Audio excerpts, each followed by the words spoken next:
Mark. Thank you. Good morning. This is Morning Call on BBC Radio Wales, and this morning, is it time to get fracking?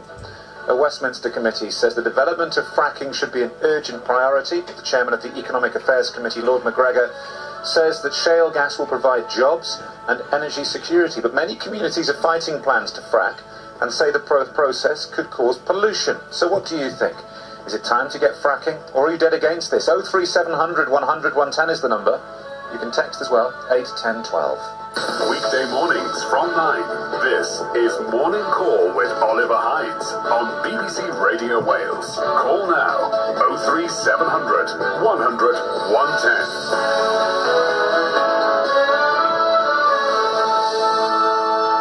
Yes, good morning. One of the big subjects of discussion at the moment, fuel prices, energy prices and energy security. People have been looking to what's been happening in Russia and Ukraine. At times pondering what will happen to our gas supply or gas supplies across Europe if the pipelines are closed off and we depend so much, or at least much of Europe depends so much on Russia for gas supplies. So might fracking be the answer?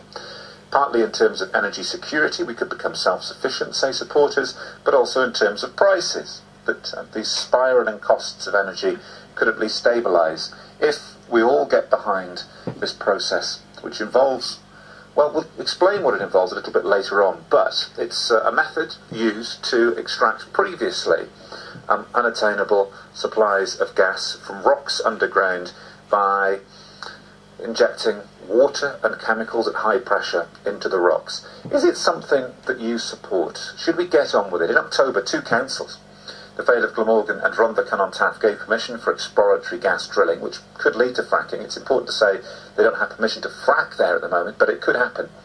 So, do you support it? We've had many calls on this already this morning. Just give you a flavour of the text messages. Fred in Cardiff has texted 8 10 12, says the government has finally woken up to the idea of fracking, and about time. But this text with no name says, has anyone asked what actually the chemicals are used in fracking? It seems so obviously terrible for the environment. What do you think? 03700 100 110. Let's go first of all to Richard in Pontyclean. Good morning, Richard. Yes, good morning. What do you think? Well, I'm part of the Frack-Free Llantrisant group. We're a local community group set up to protest against fracking. You've mentioned the chemical cocktail that they intend to pump into the ground with a vertical shaft that then runs horizontally and fractures under high pressure the earth, so that then the shale and the coal gives up its gas, which is then pumped to the surface. But the chemical of cocktails is going to leak into the water system. We're going to have our underground aquifers poisoned and polluted, and that is something that we cannot reverse. And what about, tremors? Do you fear tremors? That's an argument that's often used against it. Yeah, there's been tremors in Blackpool, which stopped the fracking and the drilling up in that area. But, it's the amount of water that they're going to need as well to actually carry out this process. Millions of gallons of water are going to have to be brought in by lorries into these sites in order to do the process. Now, these lorries are going to be rolling up and down all our roads, and we're talking about hundreds and hundreds of lorries. It takes millions and millions of gallons of water to frack one well, and you're going to get wells every few miles all over the place, drilling under your houses, causing all sorts of problems, not only pollution, but cracking and, as you said, earthquakes. Are you a NIMBY, Richard? No, not at all. This has been happening in Blackpool, Balcombe, Barton Moss in Manchester, Daneshill, Upton. It's happening all over the country. It's happening in Swansea, it's happening in Cowbridge, it's happening everywhere. So I live in Pontyclean, I'm part of the Llantrisant group. But it was interesting this morning that you were talking about the Lords. Now, Lord John Brown, who was the chairman of BP, he became part of Riverstone Holdings.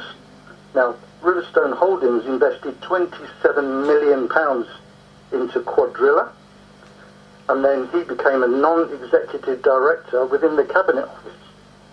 So he's part of the government. He's sitting next to David Cameron. Okay, I can't verify that, Richard, but I'll take you at your word that you've looked into this. £27 million could have been invested in renewables. And you think that's the answer? That's the future for us, renewables? Absolutely, yeah. Okay. Well, and that's just the tip of the iceberg. People that are investing in fracking, they could be investing in renewables. Thank you very much for getting us started, Richard. 03700 100 110. Are you with Richard on that? Do you fear fracking in your neighbourhood, in your part of Wales? Or do you, like Dave in Cwmbran says, this is what he says, on text 81012, where would you rather get your gas from, the UK or Russia? Let's start fracking now, says Dave. Someone else who'd say that is Ken Cronin, Chief Executive of the United Kingdom Onshore Operators Group, the industry body for onshore oil and shale gas firms. Good morning, Ken Cronin. Good morning. But let's deal with a couple of those concerns, shall we? Because I'm sure there are many people, and indeed I see the calls coming in, and there are many people who are worried about what fracking might mean for their part of the country. This cocktail of chemicals that are fired underground under high pressure, millions of gallons of water, which will cause pollution. Is that not a reasonable fear? I think that the general public do have some concerns, which we do need to explain. To take those points, firstly, in terms of the water usage, we, as an industry, at its height, will use less than 0.5% of the UK's water supply. We have signed up a memorandum of understanding with the water companies to work with them to ensure that no public supply is harmed in any way whatsoever by our process and will not impact on water usage at all. All right, half of 1%. I don't even know how much that might be. How much is that? It's probably still quite a lot, isn't it? It's a water-intensive process, but in terms of the context of the whole of the UK, it's a very, very small amount. And as I said, we are working with the water companies to ensure that this doesn't impinge in any way in terms of people's water supply.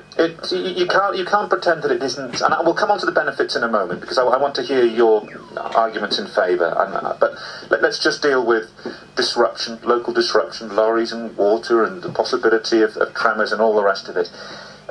We have to accept, you have to accept, don't you, that it is disruptive in some sense. I mean, if they're fracking within a mile of your house, you'll notice that they're there, won't you? I think the first thing to say is that this is not a new industry. We have drilled in the last 100 years over 2,000 wells, of which 10% have been hydraulically fractured. We still have 300 operating wells in this country, over 120 operating sites. So it's not a new industry. It's heavily regulated by 4 separate regulators. We have an internationally recognised gold standard in terms of regulation. It is, in the early stages, a construction activity, as you would find in any construction activity, and there will be truck movements. We will work with the local communities to try and minimise that disruption as much as possible, and we will work with local communities all the way through the process to explain what we're doing, how we're doing it, what the risks are, and what we're doing about it. And what are the benefits? I think the benefits are a number of things. Firstly, by 2030, we will have an import dependency for 80% of our gas. That means our gas will come from places like Qatar and Russia because of the decline in the North Sea. Those imports do not pay tax. We will pay tax in this country, and we will be a significant tax revenue generator for the country. 2 weeks ago, the industry alongside EY produced a report that talked about 64,000 jobs being created for the first 100 sites in this country, and approximately £33 billion worth of investments in the UK supply chain, creating not only jobs but opportunities for other companies outside our industry to contribute not only to the UK but also to the expansion of shale in Europe. And what might it do for prices? The reality is, in the short term, because we work within a European context, we will probably stabilise prices, and if certain other European countries start to explore the shale, we should start to see an impact on prices in a similar fashion to what happened in the US. Let me finally just put a point to you, which was raised a little earlier on by our economics correspondent, which is that there's no guarantee, is there, that the means of production here would be UK owned or Welsh owned. Indeed, it's highly likely, isn't it, that there'd be foreign companies who'd be producing the stuff on our soil, and indeed it wouldn't even go into local or even UK supply. Any gas produced would go onto the open market Europe-wide. The reality is, one of the reasons why we produced the report on the supply chain 2 weeks ago was that we want as much of that £33 billion worth of investment to be invested in the UK, with UK suppliers, UK companies, UK content and UK workers. And that's really, really important to us. But in terms of fuel security, any gas produced wouldn't go directly into UK supply. It would go onto the open market. That's right, isn't it? It will go, some of it will go onto the open market and some of it will go directly into UK suppliers. There will be a different way of buying and selling gas depending on the location. The reality, though, is that by 2030, 80% of our gas without shale will come from outside the UK.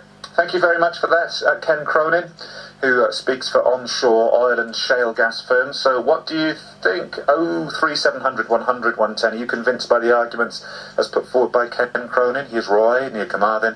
Andrea, who's in Cowbridge. Good morning, both. Good morning. Hi there. Now then, Andrea, so you're in Cowbridge, near Cowbridge, where has there been exploratory drilling in Landau? They want to do it at Landau, yeah, just up the road. How do you feel about that? I'm dead against it. Why?